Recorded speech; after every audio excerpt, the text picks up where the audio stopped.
الذي أبدع الأفلاك والذين والصلاة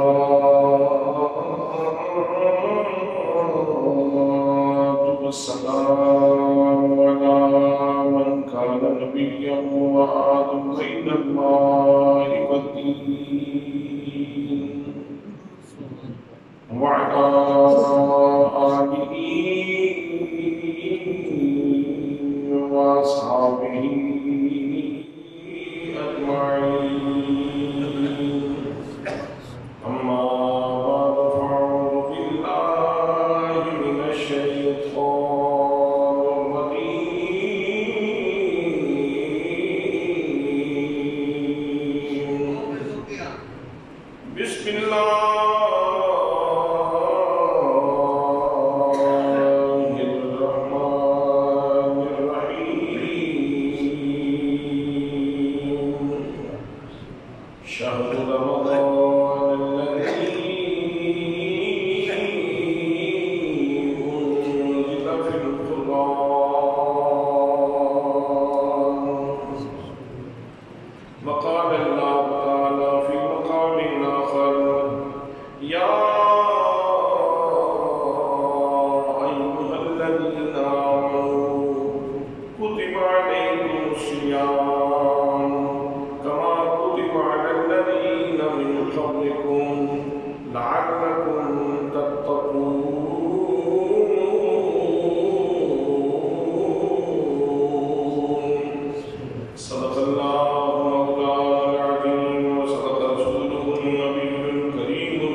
اپنے جلوے دکھا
ماہ شعبان المعظم اپنے اختتام کی طرف بڑھ رہا ہے اور اس کے بعد اپنے جنوں میں کروڑوں رحمتیں لیے ہوئے، لاکھوں رحمتیں لیے ہوئے رمضان کریم آپ کے پاس آ رہا ہے، خزانے لٹانے کے لیے آ رہا ہے، اور بندہ مومن پہلے سے تیار ہے کہ جلدی اللہ کا مہمان تشریف لائے اور ہم اس کی تکریم کر سکیں، ہم اس میں روزے کی لذت حاصل کر سکیں، اس میں قرآن مقدس کی سماعت کی لذت حاصل کر سکیں۔ بندہ مومن اس کے لیے پہلے سے آمادہ ہے۔ دوستان محترم، وہ کسی نے بڑی خوبصورت بات کہی تھی پنجابی میں، کچھ بھی منکا تے لال بھی منکا اکو رنگ مہانا، پر جب ایک بول سرافہ جاوے فرق ہے سیاں کوہانا۔ گھڑیوں میں تو باقی مہینوں کی گھڑیاں بھی اسی طرح ہیں، 60 منٹ کا ایک گھنٹہ باقی سال میں بھی ہوتا ہے، اور ماہ رمضان میں بھی 60 منٹ کا ہی گھنٹہ ہوتا ہے، لیکن ماہ رمضان کا گھنٹہ باقی تمام سال کے گھنٹوں جیسا نہیں ہے۔ رمضان مبارک کی گھڑیاں بہت ہی قیمتی ہیں اور ہمیں اپنے رب کے اس مہمان کا بھرپور طریقے سے استقبال کرنا ہے۔ حضرات محترم، انسان کو اللہ کریم نے اشرف المخلوقات پیدا کیا، یہ اتنا حسین ہے، یہ اتنا جمیل ہے کہ شاہکار ہے اللہ کریم کی قدرت کا، اور اللہ کریم نے اس کو پیدا کرنے کے بعد جب اس کے حسن کی بات کی، اس کے جمال کی بات کی، تو اللہ کریم نے 4 قسمیں اٹھائیں۔ فرمایا والتین، مجھے قسم ہے انجیل کی۔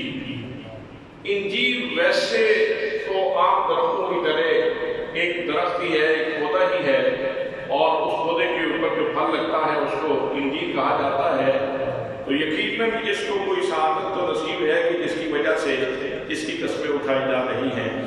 تو جو قرین قیاس ہے، جو قرین عقل ہے، جو قرین دانائی ہے، وہ یہی ہے کہ قرآن مقدس میں اللہ کریم نے باقی جتنی بھی قسمیں اٹھائی ہیں وہ کسی نسبت کی وجہ سے اٹھائی ہیں۔ اس میں بھی ایک نسبت تو ہے، اس سے تو کسی کو انکار نہیں کہ انجیل کو میرے آقا کریم صلی اللہ علیہ وسلم پسند فرمایا کرتے، انجیل کھاتے تھے، اور میرے آقا نے اس کے فوائد بھی بیان کیے، فرمایا کہ یہ بواسیر کے لیے اچھی ہے، اور بہت ساری چیزوں کے لیے آپ کے ارشادات گرامی موجود ہیں۔ تو پھر مجھے اس انجیل کی قسم میں جو راز نظر آتا ہے وہ یہی ہے کہ جب رسول اکرم صلی اللہ علیہ وسلم کی خوراک کرنے کا اس کو شرف نصیب ہوا، تو اس کو یہ عظمت مل گئی کہ اللہ کریم نے اس کی قسم اٹھا دی۔ فرمایا والتین، مجھے قسم ہے انجیل کی، والزیتون، اور مجھے قسم ہے زیتون کی۔ زیتون کا یہ خاصہ ہے کہ اس نے بہت دفعہ رسول اکرم صلی اللہ علیہ وسلم کی زلفوں کے بوسے لیے، یہ حضور کی مانگ میں سجدہ رہا ہے، یہ حضور صلی اللہ علیہ وسلم کے سر انور پہ سجدہ رہا ہے، تو اس لیے اس کو یہ اعزاز نصیب ہے کہ اس کی قسم اٹھائی جائے۔ تو اللہ نے اس کی قسم اٹھائی، والزیتون، اور مجھے زیتون کی قسم ہے، وطور سینین، اور مجھے طور سینہ کی قسم ہے۔ طور سینہ کو یہ شرف نصیب ہے کہ اللہ کریم نے اس کو اپنی تجلیات کی آمادگاہ بنایا، اور جناب موسیٰ کلیم اللہ علیہ السلام کو ارشاد فرمایا کہ موسیٰ انظر الی الجبل، آپ پہاڑ کی طرف دیکھیں، میں اس کے سب کے اوپر اپنی تجلیات برساؤں گا، اور تم بھی میری تجلیات کی خیرات لے لو، تم بھی اپنا حصہ لے لو۔ فلما تجلی ربہ للجبل جعلہ دکا وخر موسیٰ صاعقا، اللہ کریم نے تجلی دادی اور پہاڑ ریزہ ریزہ ہو گیا، پاش پاش ہو گیا، اور جناب موسیٰ علیہ السلام بھی کچھ کھا کے گر پڑے۔ تو طور چونکہ اللہ کی تجلیات کی آمادگاہ ہے، اس لیے اللہ کریم نے طور کی قسم اٹھائی، اور فرمایا بہذا البلد الامین، اور مجھے اس امن والے شہر مکہ المکرمہ کی قسم ہے۔ حضرات محترم، یہ مکہ المکرمہ اس لحاظ سے بھی عظمتوں والا ہے کہ یہاں اللہ کا گھر موجود ہے، لیکن اس